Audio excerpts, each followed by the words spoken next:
आज के दौर में बहुत सारे ट्रेडिंग के स्टाइल हैं, बहुत सारे इन्वेस्टमेंट के स्टाइल हैं, लेकिन आज हम जिस शख्स से रूबरू होने जा रहे हैं, उनके ट्रेडिंग का पैटर्न, उनके ट्रेडिंग का स्टाइल बहुत ही डिफरेंट है। तो आइए उनसे बात करते हैं और उनसे समझते हैं कि उनके हिसाब से मार्केट किस तरह से चलती है और किस तरीके से वो अपने ट्रेड्स लेते हैं और इन्वेस्टमेंट्स लेते हैं। तो welcome Anuj ji to our channel. मुझे तो पता ही है आप हमारे साथ में एसोसिएट हैं बहुत सालों से। हम लोग 2008 में पहली बार मिले थे और उसके बाद में हम लोगों ने एक साथ ट्रेडिंग जर्नी स्टार्ट की थी अपनी। तो मैं कुछ चीज़ें आपसे आज पूछना चाहूँगा अपने दर्शकों के लिए कि आप मार्केट को किस तरीके से देखते हैं और कैसे ट्रेड एग्जीक्यूशन आपका रहता है? मैंने जब स्टार्ट किया 2006-7 में, was a very early stage. Market में शिवाल भाई ने बता दिया, किसी ने बता दिया, टीवी देख लिया, CNBC देख लिया, जी न्यूज़ देख लिया, न्यूज़पेपर पढ़ लिया, या जो और भी दूसरे सोशल मीडिया उस समय इतना एक्टिव नहीं था, मैसेजेस से ट्रेड लिया, प्रॉफिट हो गया, तो बड़ा एग्रेसिव मोड आ गया प्रॉफिट होने के बाद, जी। एग्रेसिव इन्वेस्टमेंट कर दिया। लेकिन रियलिटी ये नहीं है। सस्टेनेबल प्रॉफिट्स अगर मार्केट में ले लें हैं तो आपको डीपली इन्वॉल्व होना पड़ेगा। डीपली इन्वॉल्व होने के कई सारे तरीके हैं, सबका अपना ट्रेडिंग पैटर्न अलग होता है। कोई चार्ट देख के करता है, कोई फंडामेंटल्स पे है, कोई टेक्निकल्स पे है। मेरा थोड़ा इन सब से अलग है। मेरी जो एजुकेशन हुई है स्टॉक मार्केट में, उसके लिए मैंने बहुत बड़ी फीस पे की है। अच्छा। ज़्यादा बड़ी फीस पे की मैंने। Was the most expensive fees structure for me. और वो फीस ये रही कि मैंने ह्यूज लॉसेस किए। ओके। बट ह्यूज लॉसेस करने के बाद ऐसा नहीं कि मार्केट से एग्जिट हो गए, क्विट हो गए। एक पैशन था काम करने का। फिर चीज़ों को समझा कि मार्केट है क्या, मार्केट कैसे काम करता है, इन्वेस्टमेंट का सही तरीका क्या है, रिटर्न लेने का सही तरीका क्या है, कब एंटर होना है, कब एग्जिट होना है। मेरे हिसाब से ट्रेडिंग पैटर्न में जो आजकल सिनेरियो है, लोगों को एंटर तो बहुत इजीली हो जाते हैं क्योंकि बहुत सारी अपॉर्चुनिटीज मिलती हैं एंटर होने की। एग्जिट होने का सही तरीका नहीं है उनके पास। ओके। दूसरा सबसे बड़ा वर्ड है पैशन। आपको किसी भी काम में, चाहे वो ट्रेडिंग है, चाहे वो दूसरा किसी भी ट्रेड में है, एग्रीकल्चर है, फूड इंडस्ट्री है, कोई एजुकेशन में, कोई रिसर्च में है, तो पैशन होना बहुत ज़रूरी है। पैशन में रॉ इन्वेस्टमेंट की अगर बात करें, वैसे कोई भी अच्छी कंपनीज, जो भी लिस्टेड कंपनीज हैं, अच्छी कंपनीज जो पॉपुलर हैं, तो मुझे नहीं लगता 2008 से अब तक की आप जर्नी देख लो तो किसी ने भी नेगेटिव रिटर्न दिया होगा। बिल्कुल ठीक बात है। 2007-8 में आपके साथ में काम करता था, आयशर मोटर मेरे पास था, बड़ी ह्यूज क्वांटिटी में था। इन्फोसिस मेरे पास था, मतलब जो भी सारे ब्लू चिप्स कंपनी थी वो सब मेरे पास थी और बहुत अच्छी इन्वेस्टमेंट थी उस समय पे। अगर उस इन्वेस्टमेंट का 20% आज रहता तो पोर्टफोलियो 100 करोड़ रुपीज से ऊपर होता। उस इन्वेस्टमेंट का सिर्फ 20% पोर्टफोलियो भी आज बचा के रखते थे। ये आने वाले हाउ मेनी ईयर्स, 16-17 ईयर्स की जो जर्नी है, आने वाले आज से 16-17 साल बाद भी ये रिपीट होना है। बिल्कुल ठीक। आज भी बहुत सारे ऐसे स्टॉक्स हैं। अभी ये करेक्शन आया हल्का सा, तो लोग बोलने लगे कि बाजार खत्म हो जाएगा, क्राइसिस आ जाएंगे, वर्ल्ड में ये हो जाएगा। कुछ नहीं होना। 2007-8 से लेके अब तक हमने कितनी बार मंदी और कितनी बार तेजी देखी। 2008 से आबू धाबी क्राइसिस हुआ, मेरिल लिंच हुआ, कोरोना हुआ, बीच में गवर्नमेंट क्राइसिस हुए, बहुत सारी चीजें हुई, लेकिन मार्केट सस्टेनेबल चलता रहा है। अनुज जी, मैं आपको एक बात बताना चाहता हूँ कि अगर मैं पिछले 40 साल का डेटा निकालूँ ना, तो 40 साल में अगर 4 सालों को छोड़ दिया जाए तो हर साल 10% कम से कम मार्केट गिरी है। इट इज़ एन एवरेज कि इतनी गिरावट आती ही है मार्केट में। उसके बावजूद भी आपने, हमने, सबने मिलके बहुत सारे रिटर्न जनरेट किए, लेकिन लोग ये समझते नहीं है, सहम जाते हैं, डर जाते हैं और वो इस मार्केट से आउट हो जाते हैं। गलत तरीका है ना। मार्केट को लेके बड़ी बड़ी अलग अलग भ्रांति हैं। आप सिंपल सी थ्योरी आप समझो। आपने आज हिंदुस्तान में जो ट्रेडिशनल इन्वेस्टमेंट है वो प्रॉपर्टी है। आपने आज कोई प्लॉट लिया कहीं भी, किसी भी एरिया में, जो जहाँ का रहने वाला है उसने उस एरिया में या उसके आसपास कहीं भी प्लॉट लिया, आज आप प्लॉट लेते हो 8,000-10,000 स्क्वायर यार्ड ये प्राइस से बुक करते हो। आपने बुक करके रजिस्ट्री को लॉकर में रखा, अपनी बैलेंस शीट में उसे शो कर दिया और आप हर साल, हर 6 महीने में उसे जाके देखते हो, सिर्फ इतना। बिल्कुल। ऐसा नहीं होता कि आज आपने लिया है तो रोज जाके उसके प्राइस चेक कर रहे हो, ना तो वो कहीं लिस्टेड है ना उसका कहीं प्राइस आ रहा है। मार्केट जैसे जैसे डिमांड बढ़ती है वैसे वैसे बाहर आता है, तो उसके प्राइस बढ़ते चले जाते हैं। बिल्कुल। ब्रोकर्स आपको अप्रोच करते हैं एक्चुअल में, तो वहां से प्राइस पड़ता करता है, सर आपको अपना प्लॉट बेचना है, क्या इसका इतना प्राइस मिल रहा है। राइट। उसमें आपको पेशेंस है। स्टॉक में आप सुबह 9:15 पे खोल के देखोगे आज मेरा स्टॉक कितना बड़ा है, और 9:15 से लेके 3:30 तक उसे 10 बार आप देखोगे।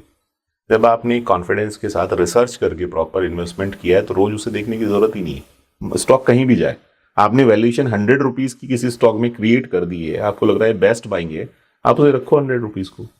ऐसा कोई भी स्टॉक नहीं है अच्छा स्टॉक जो आपने 100 रुपए भी लिया हो और वो 5 सालों में आपका 50 रुपए बिका हो। अच्छे स्टॉक्स। बिल्कुल ठीक है। तो जैसे कि आपने बताया, ये बहुत अच्छी बात बताई आपने कि जो स्टॉक्स हैं उनको अगर हमने फर्मली रिसर्च करके अपने पोर्टफोलियो का हिस्सा बनाया है तो उसको बार बार प्राइस देखने की ज़रूरत नहीं है, और आप उसको इन्वेस्टमेंट के नज़रिए से देखो, और 2 साल में 3 साल में जब भी आपको लगता है कि उसको निकालने की ज़रूरत है तभी आप उसका भाव देखो। उससे पहले अगर आप भाव देखोगे तो कहीं ना कहीं आप निकल जाओगे उस ट्रेड से। 100% निकल जाएंगे। बेस्ट दूसरा क्या हुआ है ना, मार्केट में जितना ये मॉडिफिकेशंस हुए हैं उसके कहीं फायदे हैं तो उसके नुकसान भी हैं। पहले वो फिजिकल फॉर्म शेयर्स आते थे, उसे कन्वर्ट कराने में 1 महीना लग जाता था, लेकिन पेशेंस रहता था आदमी को। अभी पैसा चाहिए तो एक क्लिक पे आपको अवेलेबल है। आपको सिर्फ स्टॉक सेल करना है, 3 घंटे में आपके अकाउंट में क्रेडिट हो जाएगा। Exactly. तो जब तक ये थ्योरीज चेंज नहीं होगी इन्वेस्टमेंट को लेके, लॉन्ग टर्म इन्वेस्टमेंट और कंटिंजेंसी फंड आपका अलग होना चाहिए, और ये इन्वेस्टमेंट आपकी अलग होनी चाहिए। Investment means investment, long term investment. उस पैसे की रिक्वायरमेंट नहीं है आपको। नहीं है रिक्वायरमेंट आपके लिए नल एंड वॉइड है वो पैसा। कभी इमरजेंसी पड़ी तो उसकी तरफ आप नहीं देखोगे। अगर वो स्टॉक ना होता या ये प्लॉट में इन्वेस्टमेंट होती तो आप कैसे उस फंड को रेज करते, वो आपके पास ऑप्शंस होनी चाहिए। तो जैसे कि आपने ये जो जर्नी किया है 16-17 सालों का, तो इनमें आपने कई ट्रेड्स में काफ़ी अच्छे मोटे प्रॉफिट्स भी अर्न किए हैं, और बड़ी स्टेक्स में आप काम करने में विश्वास रखते हैं। तो बेसिकली क्या थीम क्या रहता है आपका स्टॉक चूज करने पे? किस तरीके से चूज करते हैं आप स्टॉक्स को? मैंने जितने भी अवेलेबल मार्केट में अवेलेबल टूल्स हैं, अवेलेबल प्रोडक्ट्स हैं पूरे वर्ल्ड में, मैंने करीब करीब सब में काम किया। चाहे वो इंडियन इक्विटी है, इंडियन डेरिवेटिव है, इंडियन ऑप्शंस है, इंडियन कमोडिटीज है, कमोडिटीज ऑप्शंस है, इंटरनेशनल में बुलियंस है, एनर्जी है, इंटरनेशनल इंडाइसिस है, इंटरनेशनल स्टॉक्स हैं, सब में मैंने काम किया है। और ऑब्वियसली अब थोड़ा सा सिस्टम भी अलग हो गया है, समझ हो गई है, पकड़ हो गई है, पेशेंस हो गया है। पेशेंस के साथ साथ वो पैशन बढ़ते जा रहा है। दोनों चीजें, पेशेंस भी है और पैशन भी है। मैंने बहुत गंवाया, जितना गंवाया उसका 100 टाइम्स मैंने कमाया। बिल्कुल ठीक है। वो क्यों हुआ? क्योंकि सस्टेनेबिलिटी रही और सस्टेनेबिलिटी को मैच्योरिटी से हमने आगे बढ़ाया। अब आप बोल रहे हो कि क्राइटेरिया क्या होना चाहिए स्टॉक चूज करते हुए। इंडियन स्टॉक मार्केट की अगर बात करें तो इंडियन स्टॉक मार्केट में कुछ चीजें बिल्कुल क्रिस्टल क्लियर हैं। मैं कोई आपको टिप नहीं दे रहा हूँ, या मैं ऐसी कुछ नहीं रिकमेंडेशन नहीं देना चाहता, बिल्कुल मैं अपना पर्सनल एक्सपीरियंस बता सकता हूँ जी। अभी आपका ये जियो फाइनेंस एक शेयर लिस्ट हुआ है जी। लिस्टिंग प्राइस क्या था उसका? 272 रुपए पे लिस्ट हुआ था। 272 पे लिस्ट हुआ। उसके बाद डीमर्जर वगैरह कुछ हुआ, 396 रुपए का हाई बनाया। 396 रुपए का हाई बनाया जी। 396 रुपए से अभी जो करंट मार्केट प्राइस है अराउंड 220-210 के आसपास वो ट्रेड कर रहा है। जी।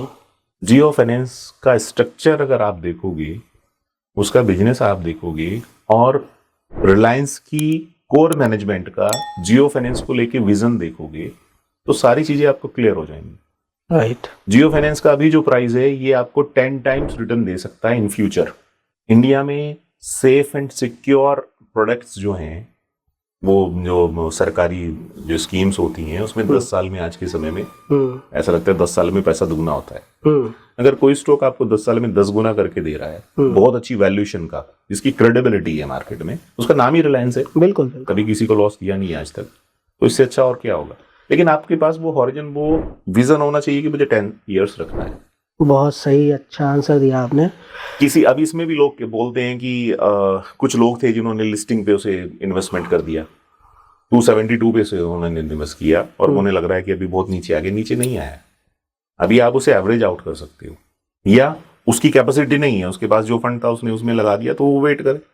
नहीं, वो तो देखिए एक रैशनल रहा था उसमें 272 पे जब लिस्टिंग हुई थी, तो वो इंडेक्स का पार्ट नहीं बन सकता था, तो जितने भी म्यूचुअल फंड में इंडेक्स फंड्स थे, उन्होंने उनको एग्ज़िट किया, तो वो उसका प्राइस नीचे आया। बट वो 200 से ट्रैवल करके 396 भी तो गया वापस, बिल्कुल, बिल्कुल। और उसके बाद में अब जब करेक्शन आई है, तब ये 200 पे अवेलेबल हो रहा है इस समय।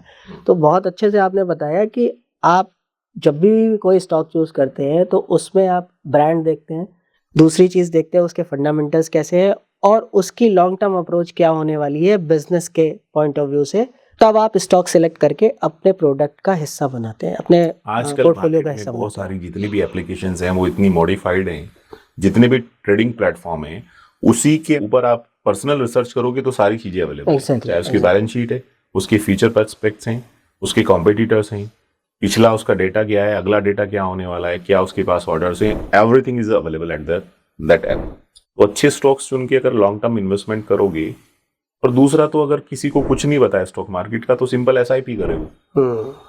और जो आपका स्ट्रक्चर है बनाया हुआ कि एसआईपी को मंथ, अगर किसी को 10,000 रुपये इन्वेस्टमेंट करने हैं मंथली, तो 10,000 वन टाइम एसआईपी ना करके उसे 2-2 या 2,500 रुपए की वो 4 एसआईपी डाले, बिल्कुल, तो बढ़िया से कर सकते हैं। बढ़िया से कर सकता है। तो तो ये स्टॉक मार्केट में स्टॉक स्पेसिफिक इन्वेस्टमेंट करना है तो long term is a best option. उसके बाद थोड़ा अपर सेगमेंट ये डेरिवेटिव्स और ये सब आ जाता है, तो वो एक नए ट्रेडर के लिए नहीं है।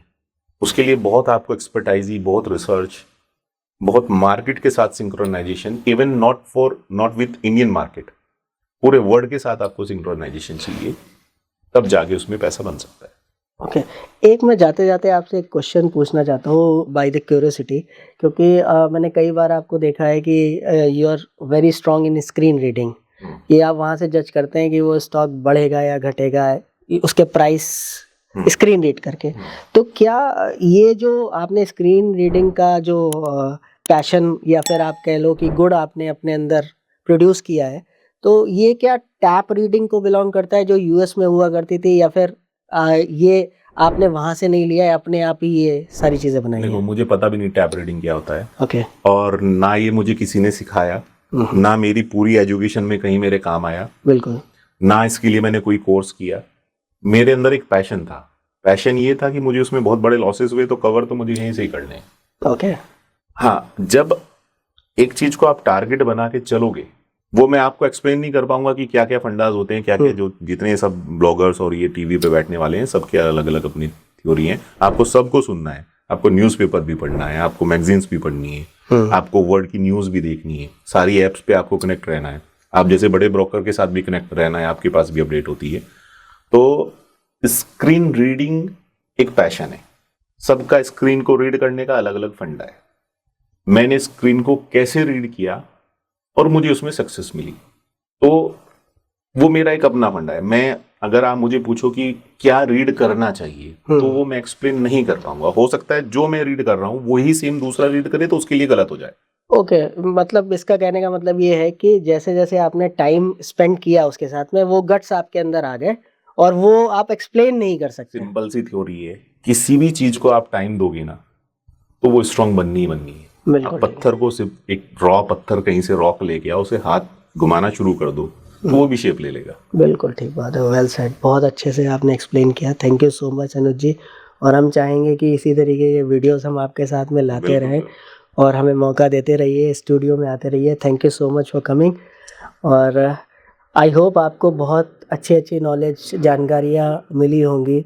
आपको एक ट्रेडर का, एक इन्वेस्टर का जो कि खुद मार्केट में इन्वॉल्व है, उनका एक्सपीरियंस हम आपको इस वीडियो में शेयर कर रहे हैं।